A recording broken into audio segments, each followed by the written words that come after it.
हाय बच्चों, आप सब कैसे हो?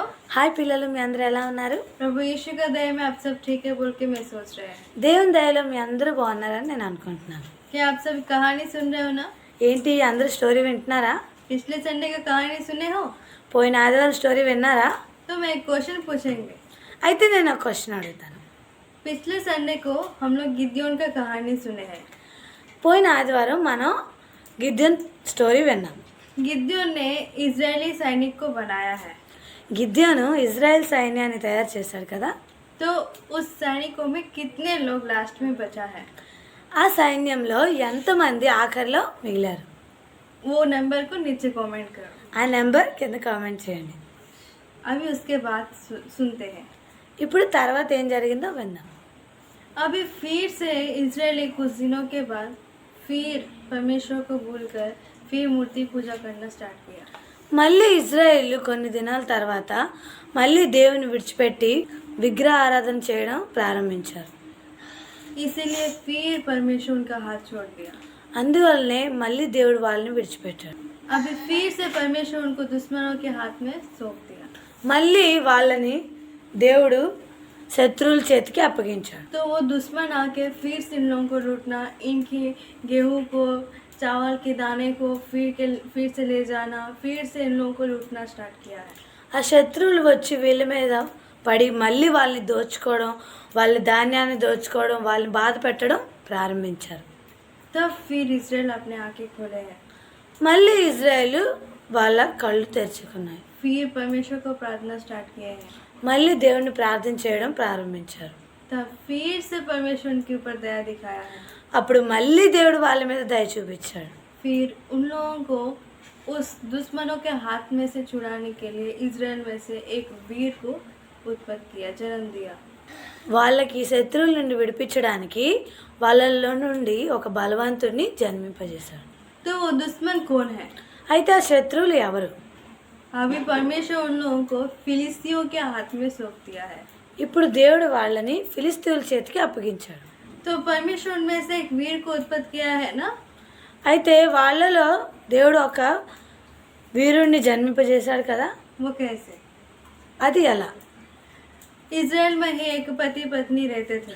ఇజ్రాయెల్లోనే ఒక భార్య భర్తలు ఉన్నారు. उस पति का नाम है मनोहा। ఆ భర్త పేరు మనోహ. उन लोगों को बहुत दिनों से बच्चे नहीं थे। వాళ్ళకి ఎన్నో దినాల నుండి పిల్లలు లేరు.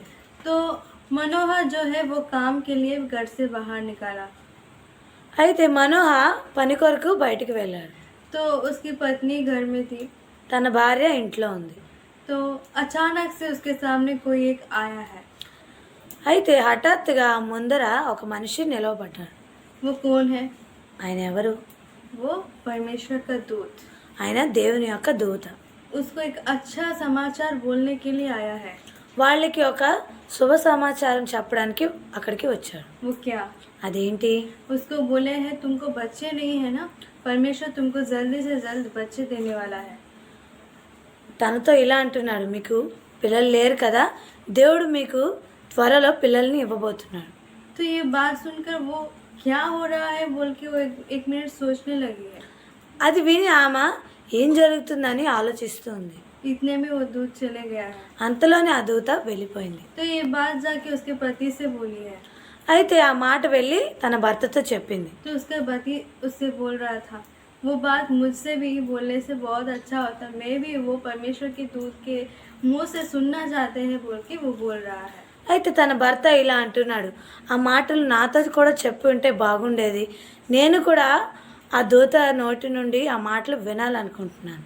ऐसे बोलने के कुछ दिनों के बाद అలా అనుకున్న కొన్ని రోజుల తర్వాత फिर से दूत उसकी पत्नी को प्रत्यक्ष हुई है। మళ్ళీ ఆ దూత తన భార్యకు ప్రత్యక్షమైంది. तो अभी ये पत्नी ने उसको दूध को रुकने के लिए बोल के वो जाके अपने पति को बुला के लेके आई। ఇప్పుడు ఆ భార్య ఆ దూతని అక్కడ ఉండమని చెప్పి తన భర్తని పిలవడానికి వెళ్ళింది. तो वो आने के बाद दूत ने उसके साथ बात किया। ఆయన వచ్చిన తర్వాత దూత ఆయనతో మాట్లాడింది. वो क्या बोली है? ఆమె ఏం చెప్పింది? देखो तुमको बच्चे नहीं है ना, చూడు, నీకు పిల్లలు లేరు కదా, परमेश्वर तुमको जल्दी बच्चे देने वाला है। దేవుడు మీకు త్వరలోనే పిల్లల్ని ఇవ్వబోతున్నాడు. एक लड़का पैदा होगा। ఒక కుమారుడు పుట్టబోతూ ఉన్నాడు. तो वो परमेश्वर से चुना गया है। అయితే ఆయన దేవుని ద్వారా నాజీరు చేయబడ్డాడు. तो वो बचपन से परमेश्वर के लिए उसको पाल पोषण करो ఆయనకి చిన్నప్పటి నుండి దేవుని కొరకు పెంచమని చెప్పాడు. और उसका बाल कभी भी मत काटो ఇంకా ఆయన జుట్టుని ఎప్పుడూ కత్తిరించవద్దు. और उसको दाग रस कभी भी मत पिलाओ, ఇంకా ఆయనకి ఎప్పుడు ద్రాక్ష రసం త్రాగనివ్వకూడదు. क्योंकि वो तुम लोगों को फिलिस्ती के हाथ में से छुड़ाएगा। ఎందుకంటే ఆయన మిమ్మల్ని ఫిలిస్తీయుల చేతి నుండి విడిపిస్తాడు. ऐसे बोल के परमेश्वर का दूत उनसे बोला। అలా దేవుని దూత వాళ్ళతో చెప్పింది. उसके बाद वो बहुत खुश हुआ ఆ తర్వాత వాళ్ళు ఎంతో ఆనందించారు. और परमेश्वर के लिए एक बलि चढ़ाया ఇంకా దేవుని కొరకు ఒక బలిని అర్పించారు. और उस बलि के धुएं में से स्वर्गदूत उन लोगों के सामने से चले गया। అప్పుడు ఆ బలి యొక్క పొగ నుండి దేవుని దూత వెళ్ళిపోయింది. तो वो तब विश्वास किया ये परमेश्वर के दूत है बोल के। అప్పుడు వాళ్ళు విశ్వసించారు అది దేవుని యొక్క దూత అని. ऐसे कुछ दिनों के बाद सच में ही उन लोगों को एक बेटा जन्म हुआ। అలా కొన్ని దినాల తర్వాత నిజంగానే వాళ్ళకి ఒక కుమారుడు పుట్టాడు.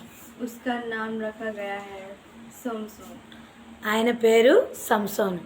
तो उस लड़के को जैसे परमेश्वर का दूत बोला है वैसे ही उसका बाल काटे बिना, दाग रस कभी पिलाए बिना, परमेश्वर की भय और भक्ति में उसको पाल पोषण कर रहे हैं। అయితే వాళ్ళు దేవుని దూత ఎలా అయితే వాళ్ళతో చెప్పిందో అలా ఆయనకి ద్రాక్ష రసం తాగనివ్వకుండా జుట్టుని కత్తిరించకుండా దేవుని ఎడల భయభక్తులతో పెంచుతూ ఉన్నారు. वैसे वो बड़े होते जा रहा है। అలా ఆయన పెద్దవాడు అవుతూ ఉన్నాడు. वो बड़े होते ही फिलिस्तियों के देश में जाते आते रहता था।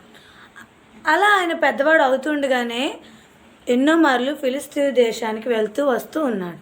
तो वैसे इस समय पर फिलिस्तियों की एक लड़की को वो देखकर पसंद किया है। అలాంటి సమయంలోనే ఫిలిస్తీన్లో ఒక అమ్మాయిని చూసి ఆయన ఇష్టపడ్డాడు. और वो उस लड़की के साथ शादी करेंगे बोल के घर में आके बताया। అప్పుడు ఆయన వచ్చి ఆ అమ్మాయిని పెళ్లి చేసుకుంటానని తన తల్లిదండ్రులతో చెప్పాడు. तो इजरायली है, अन्य लोगों से कैसे शादी करेगा बोल के उसके पेरेंट्स ने वो नहीं माना है। అయితే వాళ్ళు ఇజ్రాయేళ్ళు కాబట్టి అన్యులతో మనం ఎలా పెళ్లి చేసుకుంటామని వాళ్ళు వద్దన్నారు. लेकिन ये माना नहीं, కానీ ఆయన ఒప్పుకోలేదు. कैसे भी उसके माँ पिता को उसके साथ लेके जा रहा है ఎలా అయినా తన తల్లిదండ్రుల్ని ఆయనతో తీసుకువెళ్ళాడు. और वो जा रहा है। అయితే వాళ్ళు వెళ్తూ ఉన్నారు. उसके माता पिता उसके पीछे फॉलो कर रहे थे। ఆయన ముందున్నాడు, తన తల్లిదండ్రులు వెనకాల ఫాలో చేస్తున్నారు. तो इतने में ही वो देखा है कि एक शेर उसके तरफ आ रहा है। ఇంతలోనే ఆయన చూశాడు ఒక సింహం ఆయన వైపు వస్తుంది. क्या शेर? अभी समसोन क्या उससे देखकर भाग जाएगा? ఏంటి సింహమా? అయితే ఇప్పుడు సంసోన్ దాన్ని చూసి పరిగెడతాడా? लेकिन यहाँ पर वैसे नहीं हो रहा है। కానీ ఇక్కడ అలా జరగలేదు. हम लोग तो भाग जाएंगे, మనమైతే పారిపోతాం కదా. लेकिन यहाँ पर क्या हो रहा है? కానీ ఇక్కడ ఏం జరిగింది?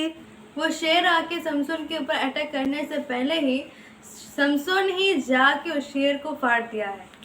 ఆ సింహం వచ్చి సంసోన్ మీద అటాక్ చేయక ముందే సంసోనే వెళ్ళి ఆ సింహాన్ని చీల్చివేశాడు. इतना शक्ति समसोन के अंदर। ఇంత బలమా సంసోన్లో? समसोन के जैसे बलवान उसका आगे पहले कोई भी नहीं था। సంసోన్ అంత బలమైన వాడు అంతకుముందు ఎవరూ లేరు. क्या ये शक्ति समसोन का ही है? అయితే అంత బలం కేవలం సంసోన్దేనా? इसको कौन दिया है? ఆయనకి ఎవరిచ్చారు? परमेश्वर दिया है। దేవుడు ఇచ్చాడు. उसका मतलब దాని అర్థం ఏంటి? उसका मतलब परमेश्वर समसोन को दिया हुआ शक्ति ही इतना ज़्यादा है। मतलब परमेश्वर का शक्ति और कितना है? దాని అర్థం దేవుడు సంసోన్కి అంత బలం ఇస్తే దేవుడు ఎంత బలవంతుడు. मतलब परमेश्वर का शक्ति को हम लोग एकदम जांच भी नहीं सकते हैं, అంటే దేవుని యొక్క శక్తిని మనము గ్రహించలేము. उतना महान है। అంత గొప్పది. परमेश्वर समसोन को इतना शक्ति क्यों दिया? इजरायलियों को फिलिस्तियों के हाथ में से छुड़ाने के लिए। సంసోన్కి దేవుడు అంత బలం ఎందుకు ఇచ్చాడు? ఇజ్రాయెల్ని ఫిలిస్తీన్ల చేతి నుండి రక్షించడానికి. तो परमेश्वर का शक्ति समसोन की शक्ति से भी ज़्यादा है बोल के हम लोग सुने हैं। అయితే దేవుని యొక్క శక్తి సంసోన్ శక్తి కన్నా ఎంతో గొప్పది అని మనం విన్నాం కదా. तो वो हमें किसी भी परिस्थिति से छुड़ाएगा. అది మనల్ని ఎలాంటి పరిస్థితులనైనా విడిపిస్తుంది. तो हम लोग इस संसारिक शक्ति को आश्रय किए बिना हम परमेश्वर की शक्ति को पहले आश्रय करने से हर एक मुसीबतों से, हर एक समस्या से, हर एक पाप से हमें छुड़ाएगा. అయితే మనము ఈ లోకపు బలాన్ని ఆశ్రయించకుండా దేవుని బలాన్ని ఆశ్రయిస్తే మనకు కూడా అలా ఎలాంటి పరిస్థితి నుండైనా, ఎలాంటి పాపం నుండైనా, ఎలాంటి కష్టం నుండైనా విడిపిస్తుంది.